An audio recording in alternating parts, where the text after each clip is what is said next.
Очередная акция патриотического клуба «Рамзан» была приурочена к главному празднику не только нашей республики, но и всей страны в целом – Дню России. Здесь собралась молодежь из разных районов для того, чтобы устроить шествие по главной улице Грозного. Здесь собралась молодежь, активисты патриотического клуба «Рамзан», которые хотят отметить со всей страной этот праздник.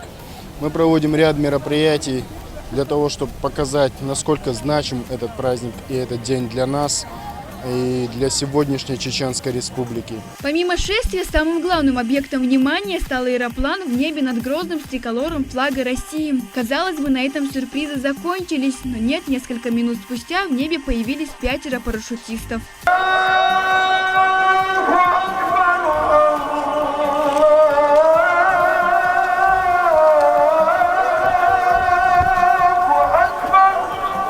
Пятеро спортсменов из разных городов России, в числе которых единственный чеченец Хусейн Сабиров, кандидат, мастер по парашютному спорту. На его счету около 900 прыжков, совершенных в разных регионах и городах не только России, но и за ее пределами. Дело в том, что наш Грозный цветет, процветает, все у нас красиво, сверху это смотрится еще красивее.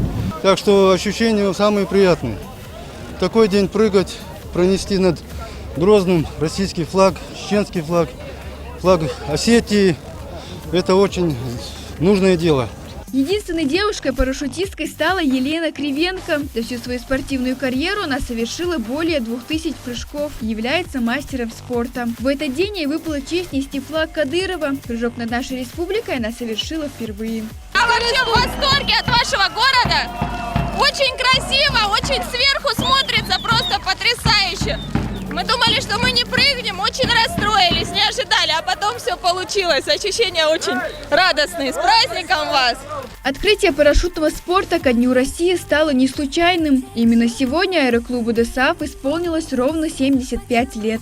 Парашютный спорт – это есть увлечение многих миллионов людей. Мы возрождаем аэроклуб, у нас уже есть свой аэроклуб. Ну и планируем в этом году уже начать работу. И молодежь будем приглашать для занятий парашютным, красивым, мужественным видом спорта. После зрелищного шоу активисты начали свое шествие по проспекту Путина. В нем приняли участие студенты, школьники и молодежь из разных районов республики.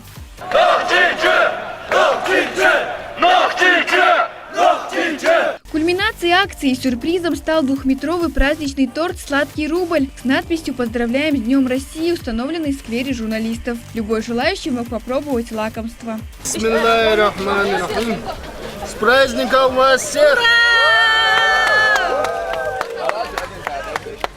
Праздник прошел с большим размахом, все было замечательно, парашютисты, самолет, осталось много впечатлений.